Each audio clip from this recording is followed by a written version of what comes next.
se plaignent mais n'offrent aucune solution. Voilà ce que je suis bien souvent tenté de me dire quand j'entends les critiques assassines du système vociférées par les politiciens de l'opposition ou les activistes, par ceux qu'on pourrait appeler les indignés professionnels.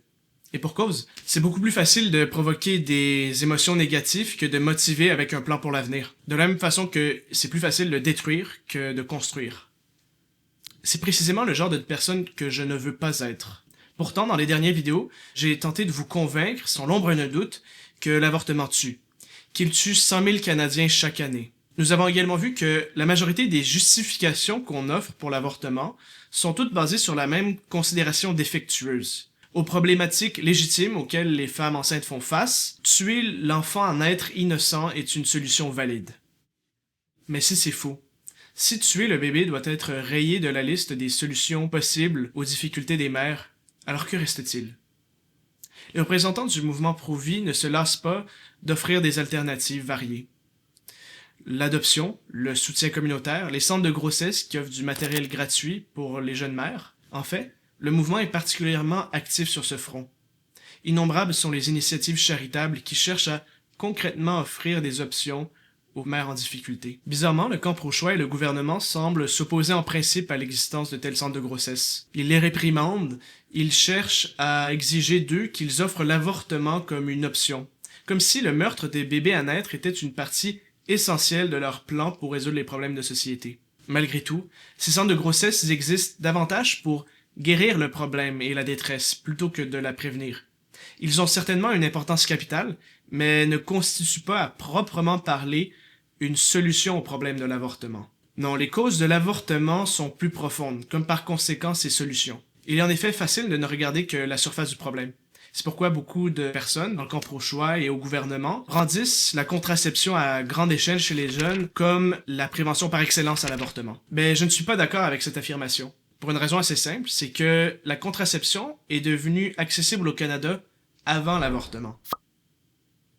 Si, à l'échelle individuelle, la contraception peut bel et bien empêcher la survenue d'une grossesse non désirée, à l'échelle d'une société, elle provoque un phénomène assez inouï dont on apprécie qu'assez rarement l'ampleur. Le divorce dans les mentalités entre l'acte sexuel et sa fin reproductive. On arrive au travail, puis le monde, qu'est-ce que t'as fait en fin de semaine? On est allé dans une orgie, on était 15 couples, c'était vraiment débile. À un moment donné, on était 6 dans la chambre. C'est important de s'engager dans une discussion sur l'autonomie sexuelle parce que les jeunes souhaitent être responsables de leur sexualité. J'ai envie de cruiser.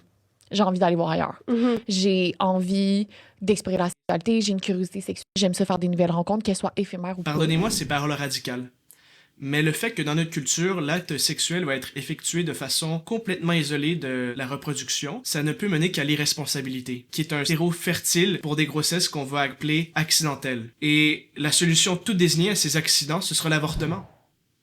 Tandis que si l'acte sexuel est intrinsèquement lié à la reproduction, à la conception d'un enfant, alors celui-ci ne va jamais être perçu comme un accident si acte sexuel il y a eu. Puisque c'est le manque de responsabilité sexuelle qui est la cause de l'avortement, alors c'est la responsabilité sexuelle qui en est la solution. Il est très difficile pour notre société actuelle, dirigée largement par la satisfaction instantanée, de concevoir le fait de ne participer à l'acte sexuel qu'exclusivement dans un contexte qui est favorable à la fondation d'une famille, ou du moins qui est compatible avec le fait de concevoir un enfant. Ce qui était du gros bon sens il n'y a pas si longtemps au Québec, est d'un coup devenu au mieux un idéal noble inaccessible, au pire une règle arbitraire et oppressive, quand ce n'est pas tout simplement un principe du temps de nos grands-parents qui est depuis longtemps passé aux oubliettes. C'est pourtant, je pense, précisément ce qui doit être enseigné à la jeune génération. Pour son propre bien, la promiscuité et la multiplication des partenaires sexuels a eu des effets dévastateurs sur la santé des jeunes et sur la stabilité long terme des mariages et des familles. Un profond changement culturel doit s'opérer par rapport à la nature perçue de la sexualité et sur les responsabilités qui viennent avec. Le changement légal, lui aussi, doit advenir.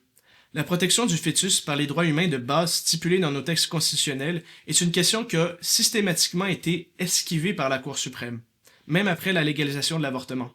En 1989, dans un arrêt nommé Borowski contre le Canada, la Cour a arbitrairement refusé d'entendre les arguments d'un militant pro-vie qui affirmait que le fœtus était protégé par l'article 7 de la Charte canadienne des droits et libertés. Et la même année, dans l'arrêt Tremblay contre Daigle, la Cour s'est basée sur le prétendu silence de la Charte québécoise pour affirmer que le fœtus n'avait pas de droit à la vie, alors que pourtant, la Charte en question attribuait la personnalité juridique à tous les êtres humains. Une protection constitutionnelle du fœtus doit être mise en place. Les textes constitutionnels du Canada doivent être modifiés pour mentionner explicitement le droit à la vie de l'être humain, et ce dès la conception. Il ne fait aucun doute que, pour faire cela, il faudra endiguer l'activisme judiciaire, qui est malheureusement très présent dans notre système légal. Ces changements, évidemment, ils vont pas se faire tout seuls. Dans les rues, dans les écoles, dans les universités, sur Internet, et un jour dans les parlements, il faut défendre la vérité, et réformer la culture pour plus de justice. Avec amour, mais avec fermeté aussi.